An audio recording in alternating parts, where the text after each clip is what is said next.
ওয়ালাইকুম স্যার। হ্যাঁ, আসসালামু আলাইকুম। স্যার কেমন আছেন স্যার? আছি আলহামদুলিল্লাহ। আপনি কেমন? স্যার ভালো আছি স্যার। আমি আপনাকে একটু আগেও বলেছিলাম জি স্যার। এখানে একটা সমস্যা হচ্ছে, হয়তো আপনার অফিসটা একটু বুঝতেছে না। ইউ সি, নর্মালি আমরা যখন ওয়ার্ক পারমিটটা দেই, জি স্যার। ওয়ার্ক পারমিট বিডা থেকে যখন আমরা রেকমেন্ড করি, জি স্যার। তো এনএসআই এর মেন জবটা হইলো to look at it from a security angle, G sir. that whether these people have any security risk or not, and আপনারা আপনার ক্লিয়ারেন্স দেন। ট্রেডিশনালি এটাই হয়ে এসছে।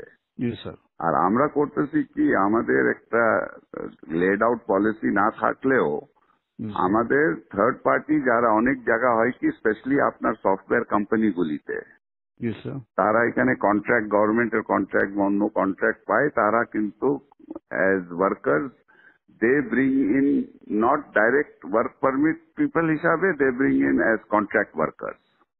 Sir sir. তো একটা কোম্পানি আপনার সাথে বোধহয় দেখা করেছিল। আমি আপনি টাইম দিলে she will meet you again.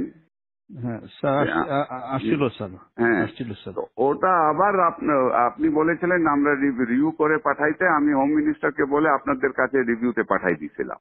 G sir.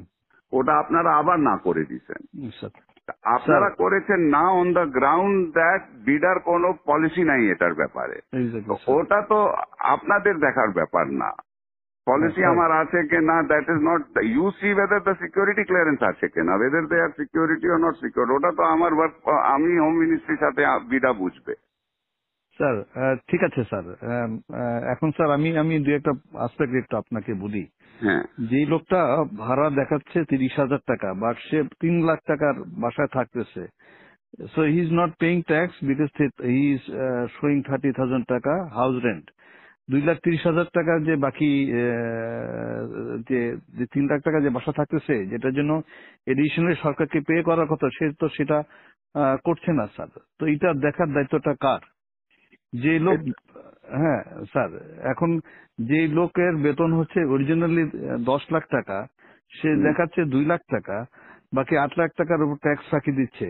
এই এই এটা জিনিসগুলো দেখা। এটা এটা দেখার দায়িত্বটা হলো এনবিআর। হ্যাঁ, এনবিআর ধরবে। তো এনবিআর তো এনবিআর তো ধরতেছে, এটা তো এনবিআর যে ইন্টেলিজেন্স আছে স্যার তারা ধরছে না স্যার। ধরতেছে। না না, ধরতেছে ধরছে না স্যার। ধরছে, অনেকগুলিকে ধরেছে, আমরা অনেকগুলিকে স্যার, ধরছে, এয়ারপোর্টে আমরা আটকাই দিতেছি।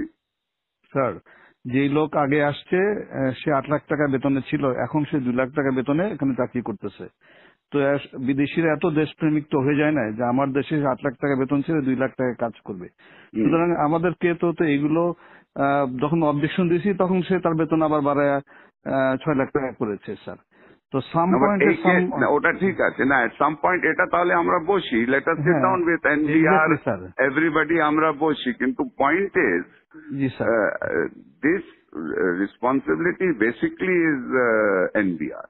স্যার If এনবিআর যদি, NBR is not doing it, then you should point out to them যে তোমরা করো, স্যার কিন্তু এটা তার একটু বসুক। দায়িত্বটা, হ্যাঁ, ওর এইটা একটু দায়িত্বটা আপনি স্যার। আপনার ঘাড়ের উপরে তো নিতে পারেন না। জি স্যার, আমি দ্যাটস আমরা তো নট। আমরা না করতে পারলে ভালো হতো স্যার। হ্যাঁ, তবে এই এই প্রসেসে আমরা সরকারের রেভিনিউ আনে বড় একটা অংশ রেখেছি। না এটা ঠিক আছে, এটা হ্যাঁ এটা স্যার। আমরা, এটা একটা তাহলে মিটিং করি আমরা, জি আমরা স্যার, বিডা এটা এটা এটা এনবিআর এটা আপনারা মিটিং করি, কিন্তু এই কেসে তো this is not the case.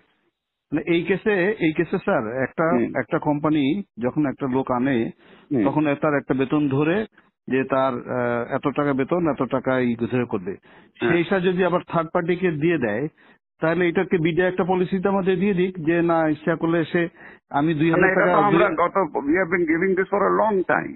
হ্যাঁ আমি আপনি তো 2,000। আমাকে সিকিউরিটি ক্লিয়ারেন্স দিবেন জুবের। হ্যাঁ স্যার।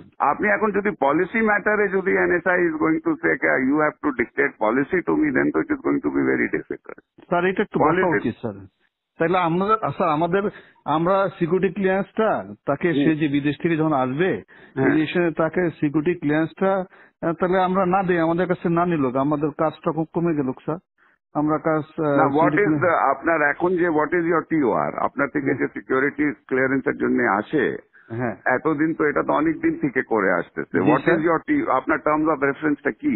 আমরা এটার ভিতর দেখি যে সে সরকারের মানে প্রথম কথা হচ্ছে যে সিকিউরিটি পার্সপেক্ট থেকে থেকে তার এমনি তার কোনো নিরাপত্তা হুমকি না। 2 নম্বর হচ্ছে যে কোনো ব্ল্যাক লিস্টে আছে কিনা? জি স্যার, 2 নম্বর হচ্ছে ইকোনমিক সিকিউরিটি পার্সপেক্টিভে সে সরকারের ফাঁকি টাকি দিয়ে কোনো জায়গা থেকে সরকারের ক্ষতি করছে কিনা এটাও আমরা দেখি স্যার। এখন আমরা যদি বলে, সরকার যদি বলে না এটা দেখার দরকার নেই, আমরা ক্লিয়ারেন্স করতেও রাজি নেই স্যার, আমাদেরকে অনেক ইম্পর্টেন্ট কাজ আছে। কিন্তু যখন একটা লোক ফাঁকি দিয়ে, যার বেতন 10 লাখ টাকা, সে 2 লাখ টাকা বেতন দেখায় বিদায়ের সাথে হাত মিলায়া, সে যখন সরকারকে ফাঁকি দিচ্ছে, তখন কেউ না কেউ তো দায়িত্বটা নিতে হবে স্যার। না না, বাট এটা তো আপনার ঠিক আছে, আমি দেখি, আমি প্রিন্সিপাল সেক্রেটারির সাথে কথা বলি। জি স্যার, আমার এটা একটু যতদূর মনে হয় দিস ইজ নট, এতদিন তো ছিল না, এটা তো নতুন, আপনি ডিজি হয়ে এই প্রবলেমটা আসছে, এর আগে তো কোনোদিন হয়নি। আমি তো 2009 সাল থেকে এই প্রতিষ্ঠানে আছি। I work as director external, এবং যারা এরকম ট্যাক্সের ফাঁকি দিচ্ছে এই বিষয়গুলো সবগুলো আমরা এইভাবে করে ধরেছি, এবং আমরা যখন অবজেকশন দিয়েছি ওরা আবার বেতন বাড়ায়, যেটা লিগ্যাল যে পায়, যে বাড়ি ভাড়া যা 3 লাখ টাকা দিয়ে করতেছে, সে তখন 3 লাখ টাকা বাড়ে ওটার উপর সরকারকে ট্যাক্স দিয়েছে স্যার। চিটাগাং পোর্ট দিয়ে স্যার হাজার হাজার গাড়ি আসে, ওগুলো আটকাই, ওরা ট্যাক্স দেয়। So I am adding value tax to the government. Although এখন বলবেন যে না এটা তো এনএসআই রেসপন্সিবিলিটি না স্যার, এটা যদি সরকার বলে দেয় যে না এগুলো করার দরকার নেই, আমরা কিছু করবো না স্যার, আমাদের কাছে ক্লিয়ারেন্স না পাঠাইলেও তো হবে না স্যার।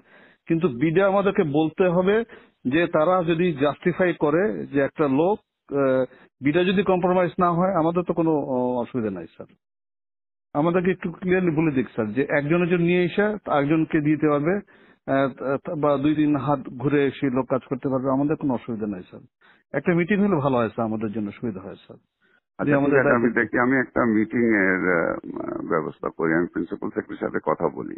জি স্যার, এটা একটা, জি sir. We need to get a clear guidance on this. এবং আমি স্যার 2009-12 বছর এই পজিশনে চাকরি করতেছি, এবং এইভাবে আমরা কিন্তু ক্লিয়ারেন্স মানে যেগুলোতে কম হয় না আমি অবজেকশন দিয়ে আসতেছি কিন্তু।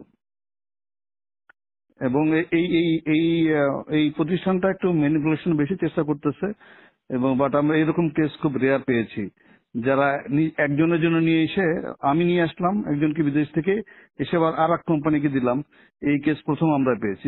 বিডা আমাদেরকে বলে দিক যে এইটাতে কোনো অসুবিধা নাই, আমরা সদস্য দিয়ে দেবো, বিডাও ক্লিয়ারলি বলে না। আচ্ছা ঠিক আছে, আমি দেখি। আর আপনাকে একটু জানাচ্ছি, BIDA is a compromise organization sir, মানে ন্যাশনাল ইন্টারেস্টে ওটা তো শুনেন, আপনার NBR is also compromised organization. Exactly sir, আপনার civil aviation is a compromised organization. আপনার সব থেকে বড় কম্প্রোমাইজড অর্গানাইজেশন ইজ দুদক। জি স্যার।